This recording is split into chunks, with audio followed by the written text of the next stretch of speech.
Bonsoir à vous tous et bienvenue à notre étude biblique du mercredi soir. Bienvenue à notre analyse d'un sujet des Écritures pour notre perfectionnement et notre avancement dans les voies de notre Dieu. Ce soir, la question que nous voulons considérer est « Qu'en sera-t-il à la fin de notre vie? » Qu'en sera-t-il à la fin de notre vie? Lorsque notre marche chrétienne arrivera à sa fin, donc je parle des croyants là, ce soir, lorsque notre pèlerinage dans ce monde sera terminé, lorsqu'on pourra s'arrêter et faire une rétrospection, pas seulement sur les 12 derniers mois, sur la dernière année, mais sur notre vie entière pour le Seigneur. Alors, la question qui va venir dans notre esprit, c'est quel genre de chrétien ai-je été dans ce monde? Eh bien, l'apôtre Paul et ses associés dans le ministère chrétien se sont posé une telle question devant leur Dieu. Lorsqu'ils croyaient, en particulier, on va le voir dans le contexte, que leur vie arrivait à sa fin, à cause des persécutions énormes, à cause des menaces sur leur vie, et qu'ils pensaient vivre leur dernier moment, ils se sont arrêtés et ils ont déclaré « Voici le genre de chrétien que nous avons été ». Et j'aimerais qu'on puisse voir ça dans la deuxième épître aux Corinthiens, au chapitre 1. 2 Corinthiens, chapitre 1, on va regarder un seul verset, mais je veux vous donner le contexte en regardant les premiers et les autres versets qui vont suivre ce verset. 2 Corinthiens, chapitre 1, à partir du verset 3, pas 1 Corinthiens, mais 2 Corinthiens, chapitre 1, à partir du verset 3. Béni soit Dieu, le Père de notre Seigneur Jésus-Christ, le Père des miséricordes et le Dieu de toute consolation, qui nous console dans toutes nos afflictions, afin que par la consolation dont nous sommes l'objet de la part de Dieu, nous puissions consoler ceux qui se trouvent dans l'affliction. Car de même que les souffrances de Christ abondent en nous, de même notre consolation abonde par Christ. Si nous sommes affligés, c'est pour votre consolation et pour votre salut. Si nous sommes consolés, c'est pour votre consolation qui se réalise par la patience à supporter les mêmes souffrances que nous endurons. Et notre espérance à votre égard est ferme, parce que nous savons que si vous avez part aux souffrances, vous avez part aussi à la consolation. Verset 8.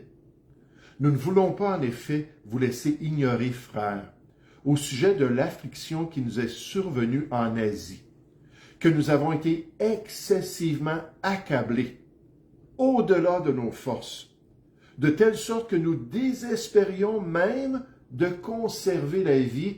On pensait qu'on allait y passer. On pensait vraiment qu'on allait mourir. Et nous regardions comme certain notre arrêt de mort, afin de ne pas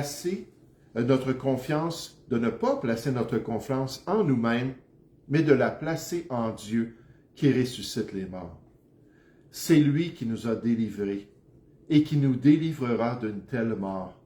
Lui de qui nous espérons qu'il nous délivrera encore. Vous nous assistez vous-même de vos prières, afin que la grâce obtenue pour nous par plusieurs soit pour plusieurs une occasion de rendre grâce à notre sujet. Et voici le verset que j'aimerais qu'on puisse considérer ce soir, le verset 12. Car ce qui fait notre gloire, c'est ce témoignage de notre conscience que nous nous sommes conduits dans le monde et surtout à votre égard envers l'Église chrétienne avec sainteté et pureté devant Dieu, non point avec une sagesse charnelle, mais avec la grâce de Dieu. Nous ne vous écrivons pas autre chose que ce que vous lisez, et vous-même le reconnaissez, et j'espère que vous le reconnaîtrez jusqu'à la fin, comme vous avez déjà reconnu en partie que nous sommes votre gloire, de même que vous serez aussi la nôtre au jour du Seigneur Jésus. Qu'en sera-t-il à la fin de notre vie? Paul et ses compagnons pensaient être arrivés à la fin de leur vie. Ils se sont tournés dans la présence du Seigneur pour considérer quel genre de chrétiens ils ont été, quel genre d'ouvriers ils ont été dans l'Église de Jésus-Christ. Et là, vous allez voir que Dieu s'est révélé à eux pour confirmer dans leur cœur et dans leur conscience le genre de vie qu'ils avaient vécu ici. Et quel réconfort que c'est de terminer notre vie ainsi, de pouvoir regarder les années de notre vie chrétienne, puis savoir dans notre cœur de la part de Dieu que nous avons vécu d'une manière qui était agréable au Seigneur. Puis là, on ne parle pas de perfection, on va voir dans un instant, ça ne se trouve pas sur la terre, la perfection, mais on nous parle quand même de cette confirmation dans notre cœur que nous avons vécu d'une bonne manière ici-bas. Ce soir, j'aimerais qu'on puisse considérer en tant que chrétien le rôle de notre conscience dans l'évaluation de notre vie. Le rôle de notre conscience dans l'évaluation de notre vie. Le rôle de notre voix intérieure dans l'analyse du genre de vie chrétienne que nous avons vécu. Le rôle de notre boussole intérieure pour nous aider à voir si notre marche chrétienne était adéquate ou non. Le rôle de notre antenne parabolique intérieure. Hein, puis on sait c'est quoi une antenne parabolique. Je suis désolé, on change d'imprimante bientôt, là. Ça va être mieux à l'avenir. Mais une antenne parabolique, là, si on veut avoir un signal, il faut pointer ça vers le satellite, trouver le degré, trouver l'angle, pointer ça. Puis là, on a un signal, mais notre boussole, notre antenne intérieure, là, je parle de la conscience, doit être orientée vers la personne de Dieu. Doit être orientée vers la vérité du Seigneur, doit être dirigée vers ce que Dieu a à dire concernant le genre de vie chrétienne qu'on a vécu. Lui qui peut donner l'heure juste, lui qui peut nous donner le bon message intérieur concernant le genre de vie chrétienne qu'on a eu. Vous savez, quand on pense à la conscience, c'est un des éléments de notre homme intérieur qui peut lui aussi être défectueux, ou défectueux, je devrais dire. Et elle a besoin d'être à l'écoute du message de Dieu afin qu'on puisse vraiment savoir quelle est la bonne évaluation de notre marche chrétienne. Regardez dans 2 Corinthiens chapitre 1, Paul était au clair sur la question au verset 12. 2 Corinthiens chapitre 1 au verset 12. Il dit, car ce qui fait notre gloire. Là, il faut comprendre que ici, le mot gloire, ça parle de réjouissance. Ça parle d'une satisfaction de cœur. C'est pas un aspect négatif où quelqu'un se glorifie à tort, où quelqu'un est rempli de lui-même, où quelqu'un est vaniteux dans son orgueil, puis arrogant envers lui-même. Non, c'est vraiment une réjouissance devant Dieu, puis une allégresse devant le Seigneur. Il dit, ce qui fait notre gloire, c'est ce témoignage de notre conscience. Lorsqu'elle est connectée dans le Seigneur, lorsqu'elle est dirigée vers la volonté de Dieu, lorsque Dieu peut nous montrer le vrai verdict sur notre marche chrétienne, ce témoignage de notre conscience, que nous nous sommes conduits dans le monde et surtout à votre égard, avec sainteté et pureté devant Dieu. Non point avec une sagesse charnelle, mais avec la grâce de Dieu. Dans Romains chapitre 9, au verset 1, Paul parle de lui-même et de l'œuvre de Dieu dans sa conscience lorsqu'il dit, il dit, je dis la vérité en Christ, je ne mens point. Ma conscience m'en rend témoignage par le Saint-Esprit. Ma conscience m'en rend témoignage. Paul était tellement rempli de l'Esprit de Dieu. Il était tellement connecté avec le Seigneur, il demeurait tellement dans son Sauveur qu'il pouvait savoir dans sa conscience qui était sanctifiée par l'œuvre de Dieu, sa boussole morale interne qui fonctionnait adéquatement, véridiquement, son antenne parabolique qui était bien dirigée vers l'œuvre du Seigneur pour lui permettre de savoir qu'il disait la vérité en Jésus-Christ. Et c'est ce qu'on voit dans 2 Corinthiens chapitre 1. Il dit avec assurance, écoutez, on a cette joie-là, c'est notre gloire, notre réjouissance de pouvoir avoir cette confirmation de notre Sauveur que nous nous sommes bien comportés ici-bas sur la terre, que nous avons été irréprochables.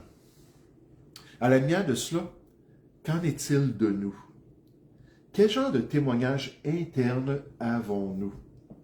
Sommes-nous confirmés devant le Seigneur quant à notre vie chrétienne? Puis Puis comme j'ai dit tout à l'heure, on ne parle pas ici de perfection. Philippiens chapitre 3, à la fin de la vie de l'apôtre Paul, il dit « Je n'ai pas encore atteint la perfection, mais je cours vers le but par contre. » Je continue à marcher dans le Seigneur, je continue à suivre la volonté, je continue à poursuivre là, cette compétition-là dans la voie du Seigneur pour accomplir sa volonté. Mais est-ce que nous avons cette confirmation que notre vie est sans défaut et sans reproche devant Dieu? Le pasteur puritain Richard Baxter exhortait les chrétiens de son Église à avoir une bonne conscience et leur disait régulièrement: comme il est important de comprendre que seulement une conscience sans reproche peut contribuer à la joie, je trouvais ça intéressant, à la joie du chrétien devant Dieu. Seulement une conscience sans reproche va permettre au Seigneur de développer cette joie-là dans notre vie chrétienne. Un autre pasteur puritain américain, Thomas Watson, a dit: une bonne conscience est le meilleur oreiller. Désolé, Chani, tes oreillers ne sont pas à la hauteur. Une bonne conscience est le meilleur oreiller. Quand une âme marche avec intégrité devant Dieu, elle ressent un calme du cœur et une paix qui dépasse l'entendement, même lorsque le monde autour du chrétien est en émoi. C'est ce qui se produisait avec Paul et ses associés. Ils avaient vécu la profondeur de la persécution, ils avaient vécu les douleurs extrêmes, puis à travers tout cela, qu'est-ce qui ressortait de leur conscience? Bravo! Lâchez pas! Continuez! Vous plaisez au Seigneur, vous accomplissez l'œuvre de Dieu pour la gloire de Dieu. Et comme c'est vrai. Paul a dit de lui-même dans son ministère, puis pas seulement à la fin de sa vie, mais tout au long de son ministère, il a dit: je m'efforce, dans Acte 24, 16, ceux qui le prennent en note, je m'efforce d'avoir constamment une conscience sans reproche devant Dieu et devant les hommes. Je m'efforce. Quel mot tabou dans les milieux chrétiens. Quel mot qu'il ne faut pas mentionner, de faire des efforts, et pourtant ça revient et revient dans les instructions des épîtres, que oui, il y a des efforts par la grâce de Dieu, étant en relation avec le Seigneur, marchant par l'Esprit de Dieu, puis laissant le Seigneur diriger notre vie. C'est toute une leçon pour l'Église de Jésus-Christ de rechercher cette confirmation dans notre conscience que nous faisons ce qui est bien devant Dieu. Le rôle de notre conscience dans l'évaluation de notre vie. Maintenant, à la lumière de cette question qu'on a posée au début, quand sera-t-il à la fin de notre vie? C'est certain que si l'enlèvement se produit, c'est certain que si une maladie nous enlève notre entendement à la fin de notre vie, on n'aura peut-être pas cette capacité-là d'être alité quelque part, puis de pouvoir s'arrêter, puis de pouvoir dire: Seigneur, est-ce que j'ai vécu comme tu l'as désiré? Est-ce que j'ai été un bon soldat de Christ? Est-ce que j'ai été un bon athlète du Seigneur? Est-ce que j'ai couru adéquatement dans la course chrétienne? Mais si c'est le cas, quelle joie de pouvoir avoir cette confirmation. Mais non seulement ça ce soir, mais deuxièmement, le genre de témoignage qu'on voudrait avoir du Seigneur, l'apôtre Paul le partage ici. C'est ce qu'on voudrait que le Seigneur dise à notre conscience. C'est le genre d'évaluation. L'évaluation d'une bonne vie chrétienne. La conclusion d'une bonne fin de vie alors qu'on a accompli toute la volonté de Dieu. Est-ce qu'on va être en paix, qu'on aurait fait ce que le Seigneur voulait? Est-ce qu'on aura vraiment accompli les œuvres, Éphésiens 2, versets 9 et 10, qu'il a préparées d'avance pour nous? Est-ce qu'on aura suivi le Seigneur ici-bas? Est-ce qu'on l'aura aimé de tout notre cœur? Ce soir, on considère la conclusion que Dieu a enseignée à Paul et à ses associés en face de leur fin subite sur cette terre, quant à leur marche pour le Seigneur. 2 Corinthiens chapitre 1, verset 12 à nouveau. 2 Corinthiens 1, 12, « Car ce qui fait notre gloire, c'est ce témoignage de notre conscience, que nous nous sommes conduits dans le monde. Comment est-ce qu'on va se conduire dans la gloire? Ça, c'est déjà prédéterminé. On va bien se conduire dans la gloire. Je disais ça à un frère cette semaine. J'ai dit, la vieille nature, la chair, elle a été crucifiée en Christ. Elle est toujours là. Elle n'a plus d'autorité. On peut toujours lui obéir. Romains 6, verset 11, ça dit de se regarder comme mort au péché, voir dans le miroir que Dieu nous a libérés du péché, se voir comme mort au péché, vivant pour Dieu en Jésus-Christ. Puis là, on nous dit de ne pas suivre et de ne pas obéir aux désirs de la chair. La chair n'a pas été irradiée, mais j'aimerais vous dire, elle ne traversera pas la porte de la mort ou de l'enlèvement. Puis on sait comment est-ce qu'on va se conduire dans la prochaine vie. Et quel genre de vie est-ce qu'on aura eu ici? Que nous nous sommes conduits dans le monde, et surtout à votre égard, puis remarquez, avec sainteté et pureté devant Dieu. Non point avec une sagesse charnelle, mais avec la grâce de Dieu. Puis ça, c'est important de souligner ça. On ne peut pas avoir une telle vie, on ne peut pas avoir une telle marche, si ce n'est de la grâce de Dieu.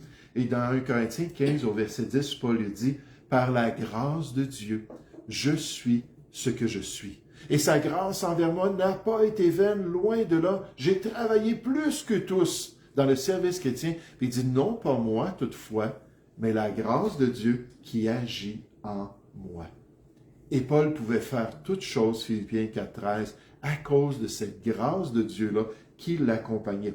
Paul et ses associés dans le ministère chrétien pouvaient dire avec confiance, nous nous sommes conduits dans le monde avec sainteté et pureté devant Dieu. Nous avons marché ici-bas avec une constance spirituelle, celle de la sainteté de vie, celle de la pureté de marche chrétienne.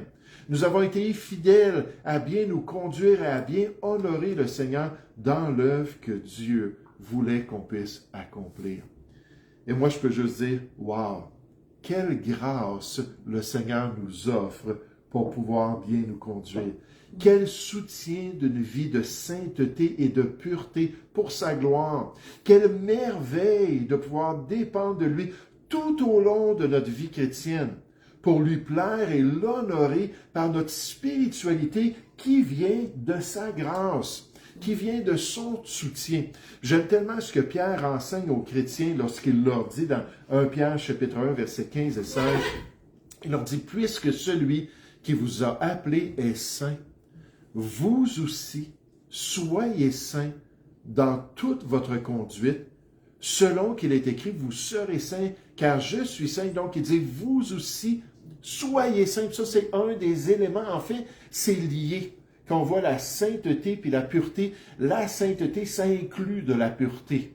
Donc, c'est lié ensemble de se consacrer à Dieu et d'accomplir la volonté de Dieu. Mais il dit, vous aussi, soyez saints dans toute votre conduite. Quelqu'un me mentionnait cette semaine qu'il trouvait qu'il y avait certains enseignements qui n'étaient pas assez partagés dans les églises chrétiennes. Des sujets, peut-être des doctrines ou même des pratiques qui devaient être enseignées régulièrement, sans cesse à son avis, parce que c'était vraiment vital pour la vie des chrétiens et pour l'Église de Jésus-Christ. Puis certainement pour moi personnellement, la question de la sainteté de vie, la question de la consécration au plan du Seigneur, la question du rejet de toute souillure de la chair et de l'esprit, la question de vivre une vie pure qui plaît au Seigneur, c'est une question qui peut-être est négligée dans d'autres assemblées, et je le sais qu'effectivement, il y a certaines dénominations chrétiennes qui n'aiment pas parler de ces sujets-là. Parce qu'ils ne veulent pas froisser les gens, ils ne veulent pas que les chrétiens quittent l'assemblée parce qu'on devient pratique dans cette question importante de la sainteté de Dieu. Mais pour moi, c'est une question qui est tellement importante et stratégique pour avoir cette bonne conscience-là devant le Seigneur. Un auteur a dit, « L'Église a perdu sa voix. Au lieu d'appeler les hommes à être saints pour le Seigneur, elle les appelle à être heureux. Au lieu de les encourager à se consacrer à Dieu, elle les appelle à s'adapter, à se sentir bien, à réussir dans la vie, comme si toutes ces choses pouvaient être obtenues indépendamment d'une vraie sainteté devant Dieu. » Le docteur A.W. Tozer. Puis il dit, moi, ça fait des années que je regarde ça, puis on a perdu le vrai message de Dieu dans l'Église de Jésus-Christ. L'évangéliste Leonard Ravenhill, qui a dédié tout son ministère à encourager les églises à vivre de vrais réveils spirituels, a bien dit, l'Église a beaucoup d'organisateurs, mais peu d'agonisants. Là, c'est traduit de l'anglais, mais en anglais, ça va tout ensemble, c'est tous des jeux de mots. Beaucoup de gens qui paient, mais peu de gens qui périent. Beaucoup de gens qui se reposent, mais peu de gens qui luttent. Beaucoup de gens qui entreprennent, mais peu de gens qui intercèdent sérieusement. Les gens qui ne pleurent pas sur leurs péchés ne seront jamais vraiment remplis de l'Esprit de Dieu. Le problème est que nous voulons un réveil sans repentance et que nous désirons la sainteté sans aucun sacrifice. Encore une fois, Paul a dit quoi dans Actes 24, 16? « Je m'efforce d'avoir constamment une conscience sans reproche devant Dieu et devant les hommes. » Ça prend de l'effort pour pouvoir avoir une telle vie chrétienne. Mais cet auteur-là, cet évangéliste-là nous dit, ils veulent la sainteté, mais sans aucun sacrifice. Moi, j'aimerais vous dire, c'est peut-être pour ça, Dieu le sait, que les mercredis soirs, on n'est qu'une poignée de personnes. Dans une assemblée qui, si tout le monde était présent le dimanche matin, on serait peut-être une quarantaine de personnes, peut-être même plus, mais qu'on est juste une poignée de personnes. Pourquoi? Parce que peut-être, puis Dieu le sait, les gens cherchent la facilité. Je sais qu'il y a du monde qui travaille, il y a toutes sortes de contextes. Mais je remercie le Seigneur qu'il y a 38 ans, quand j'ai connu Christ, c'était pas comme ça dans l'assemblée où j'étais.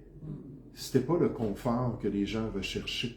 C'était la consécration à Dieu puis de vivre pour le Seigneur. Mais Dieu le sait. Dans Hébreux 12, au verset 14, on ordonne à l'Église « Recherchez la paix avec tous et rechercher la sanctification. » Le mot « rechercher », c'est l'idée de poursuivre. Alors, on vient de voir un gibier, on vient de le voir passer, puis peut-être même qu'on l'a frappé avec une flèche, puis il est blessé. Puis là, on s'en va à travers la forêt, puis des fois, ça peut être des heures de temps, là. Puis on recherche, puis on recherche. Puis l'idée, là, c'est une poursuite, c'est une passion, c'est un désir intense. Et donc, poursuivez la sanctification, la sainteté, la pureté de vie, sans laquelle, on nous promet, personne ne verra le Seigneur. Quand ça nous dit « approchez-vous de Dieu », il s'approchera de vous. On s'approche de Dieu dans la sanctification. On s'approche de Dieu dans une pureté, dans un désir de purifier nos mains. Le pasteur J.C. Ryle a dit « sans la sainteté de vie, comprenez, chrétiens, personne ne verra le Seigneur. » Alors, qu'en sera-t-il à la fin de notre vie? Paul et ses associés savaient fort bien qu'ils étaient sur le bon chemin, qu'ils faisaient exactement ce que le Seigneur voulait d'eux, qu'ils étaient saints et purs devant lui et devant les hommes, prêts pour entrer dans le merveilleux royaume que Dieu avait préparé pour eux. Et si ça avait été la fin de leur course chrétienne, à ce moment-là, ils auraient pu rentrer dans la joie du Seigneur et dans la présence de leur Dieu. Ils savaient qu'ils avaient accompli le plan de Dieu pour leur vie. Puis ma prière en 2025, c'est qu'on puisse avoir cette conviction-là, cette certitude-là et cette paix intérieure que si Jésus revient en 2025, je l'espère bien, que lorsqu'il va revenir, on va être debout, on va être en communion, puis on va rentrer dans un royaume extraordinaire. Nous allons prier ensemble. Ô Père Céleste, j'aimerais te louer, j'aimerais te remercier pour ce privilège ce soir de pouvoir regarder ce beau témoignage que tu as donné à Paul et à ses ouvriers dans l'Évangile.